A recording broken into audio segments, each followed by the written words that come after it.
আমাদের অবশ্যই লাস্ট যে ২টা সিরিজ জিতেছি কনফিডেন্স ওয়াইজ আমরা খুব ভালোভাবে আছি। হ্যাঁ, অবশ্যই ব্যাটসম্যানরা যদি পারফর্ম করে তাহলে অ্যাজ এ ক্যাপ্টেন হিসাবে অনেক ইজি হয়ে যায়। আমার সাথে সবসময় কথা হয় এবং আমি তাকে একটা কথা বলেছি, হ্যাঁ অপরচুনিটি যখন আসবে তখন আবার সে সুযোগ পাবে। ক্যাপ্টেন হিসাবে চাবো যে প্রত্যেকটা প্লেয়ার যেসব বাইরের টুর্নামেন্ট আছে সবাই খেলুক এবং ওখানে পারফর্ম করুক। ঘরের মাঠে সবশেষ দুটো সিরিজ জিতেছে বাংলাদেশ এবং আরও একটা সিরিজে মাঠে নামছে ক্যাপ্টেন মিরাজের দল। নিউজিল্যান্ডের বিপক্ষে সিরিজটা শুরু হচ্ছে।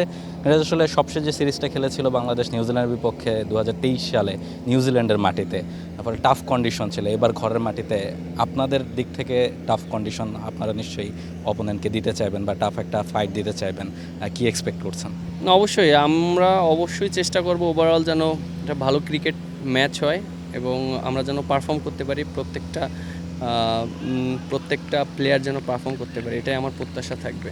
আর অবশ্যই অতটা ইজি হবে না, চ্যালেঞ্জ আসবে, সেই চ্যালেঞ্জগুলো আমরা কীভাবে হ্যান্ডেল করবে এটা আমাদেরকে বুঝতে হবে। বসুন্ধরা টিস্যু, অশুদ্ধতার বিরুদ্ধে এক বিন্দুও ছাড় নয়। নিউজিল্যান্ডের যে টিমটা এবং আপনাদের যে রিসেন্ট ফর্ম, দুটো সিরিজ আপনারা জিতেছেন, টিমের যে কন্ডিশন সব মিলে মনে হয় কি আপনারা এগিয়ে আছেন? আপনি দেখেন যে আমাদের অবশ্যই লাস্ট যে 2টা সিরিজ জিতেছি কনফিডেন্স ওয়াইজ আমরা খুব ভালোভাবে আছি এবং আমরা প্র্যাকটিস যদি দেখেন লাস্ট যে প্র্যাকটিস সেশনগুলো হয়েছে আমরা খুব ভালো প্র্যাকটিস করেছি এবং আমরা খুব ভালো একটা প্রিপারেশন নিয়েছি। সো আশা করি যে প্রিপারেশন ওয়াইজ আমরা খুব ভালো ছিলাম, এখন জাস্ট মাঠে পারফর্ম করতে হবে। ক্যাপ্টেন, মাঝে একটা সমস্যা হচ্ছিল, ব্যাটাররা খুব বড় ইনিংস খেলতে পারছিলেন না, এটা বোধহয় এখন খানিকটা দূর হয়েছে। তানজিদ তামিম সেঞ্চুরি করেছেন লাস্ট সিরিজটাতে, ফলে আপনি কি সেই দিক থেকে একটু আশ্বাস পাচ্ছেন কিনা? বা যারা একাদশের বাইরে আছেন, সৌম্য সরকারকে নিয়ে অনেক কথা হচ্ছে, তিনিও শেষ ম্যাচে বড় স্কোর করেছেন, তাকেও সুযোগ দিতে পারছেন না, ফলে এটাকে একটু স্বস্তি দেয় কিনা যে আপনার এনাফ রিসোর্স আছে? হ্যাঁ, অবশ্যই ব্যাটসম্যানরা যদি পারফর্ম করে তাহলে অ্যাজ এ ক্যাপ্টেন হিসাবে অনেক ইজি হয়ে যায়। আর যেহেতু আমাদের টপ অর্ডাররা খুব ভালো ব্যাটিং করছে এবং আশা করি যে তাদের যে ফর্মটা আছে তারা ধরে রাখবে এবং যখনই যে অপরচুনিটি পাবে সে অবশ্যই অপরচুনিটি পাবে পর্যাপ্ত এবং সে যেন নিজেকে ওইভাবে মেলে ধরতে পারে। মিরাজ, আরেকটা ব্যাপার আপনাকে কংগ্রাচুলেশন জানাতে হয়, যেহেতু 2027 বিশ্বকাপ পর্যন্ত আপনি ক্যাপ্টেন্সি করবেন, ফলে যখন লং টার্মে আপনি ক্যাপ্টেন্সি করবেন টিমের বাইরে বা একাদশের বাইরে যারা থাকেন তাদের সাথে নিশ্চয়ই আপনার কমিউনিকেশন হয়।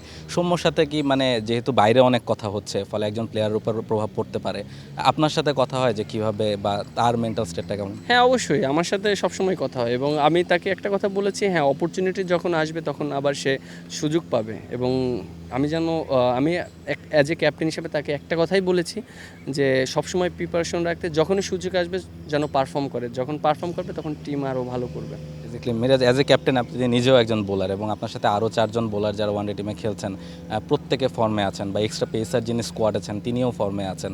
শরীফুল ম্যাচ খেলার সুযোগ পাননি, তিনি পিএসএলে ভালো করে আসছেন, নাহিদ রানা পিএসএলে ভালো করে আসছেন, মুস্তাফিজ তাসকিন তো আছেনই। এইটা আপনাকে কতখানি কনফিডেন্স দেয়? না, অবশ্যই প্রত্যেকটা প্লেয়ার যদি ভালো খেলে এবং ফ্র্যাঞ্চাইজি ক্রিকেটে পারফর্ম করে তখন টিমের এনভায়রনমেন্ট চেঞ্জ হয়ে যায় এবং পারফর্ম করতে অনেক ইজি হয়ে যায়। সো আমি অবশ্যই ক্যাপ্টেন হিসাবে চাবো যে প্রত্যেকটা প্লেয়ার যেসব বাইরের টুর্নামেন্ট আছে সবাই খেলুক এবং ওখানে পারফর্ম করুক। ঠিক আছে। লাস্ট একটা কোশ্চেন, যে আজকে প্র্যাকটিসে দেখলাম যে রানা শরীফও যখন বোলিং করছিলেন ব্যাটারদের খানিকটা স্ট্রাগল করতে হচ্ছে, তারা বেশ ভালো ফর্মে আছেন। এটা কি মনে হয় যে ব্যাটারদের জন্য এটা পজিটিভ ব্যাপার যে প্র্যাকটিসে যদি তারা এই ধরনের বোলার ফেস করে ম্যাচে গিয়ে কাজটা খানিকটা সহজ হয়? বা এই দুজনের বোলিংটা নিয়ে যদি একটু বলেন। হ্যাঁ, অবশ্যই আপনি যত বেশি প্র্যাকটিসে চ্যালেঞ্জ দিবেন তত বেশি ম্যাচ সিচুয়েশনে ইজি হয়ে যাবে। সো আমাদের টিমে ওই রকম পেস বলার আছে, স্পিনার আছে, যদি ব্যাটসম্যানকে আমরা চ্যালেঞ্জটাই না দিতে পারি তখন এখানে পারফর্ম করাটা ডিফিকাল্ট। সো আমার কাছে মনে হয় যে বোলারগুলো আছে খুবই ভালো চ্যালেঞ্জ দিচ্ছে প্রত্যেকটা ব্যাটসম্যানকে এবং আশা করি তারা সেই চ্যালেঞ্জটা ব্যাটসম্যানরাও নিচ্ছে। Thank you captain, best of luck. Thank you. Captain Mehedi Hasan Miraz তিনি ছিলেন আমাদের সঙ্গে এবং তিনি জানাচ্ছিলেন যে নিউজিল্যান্ডের বিপক্ষে সিরিজটাতে তিনি নিজের দলটাকে এগিয়ে রাখবেন, যেভাবে ব্যাটার বোলাররা ফর্মে রয়েছেন সেটা নিয়ে কথা বলছিলেন, কিংবা যারা একাদশে সুযোগ পাচ্ছেন না তাদেরকেও প্রস্তুত থাকার মেসেজটা কিন্তু ক্যাপ্টেন দিয়ে রাখলেন এবং 27 ওয়ার্ল্ড কাপ পর্যন্ত তিনি যে ক্যাপ্টেন্সিটা করবেন সেই পরিকল্পনাতেই তিনি দলটা গোছাচ্ছেন, সেভাবেই ম্যাচগুলো খেলার চেষ্টা করবেন বা সিরিজগুলোতে খেলার চেষ্টা করবেন। মিরপুর থেকে রাহুল রায়, টি স্পোর্টস।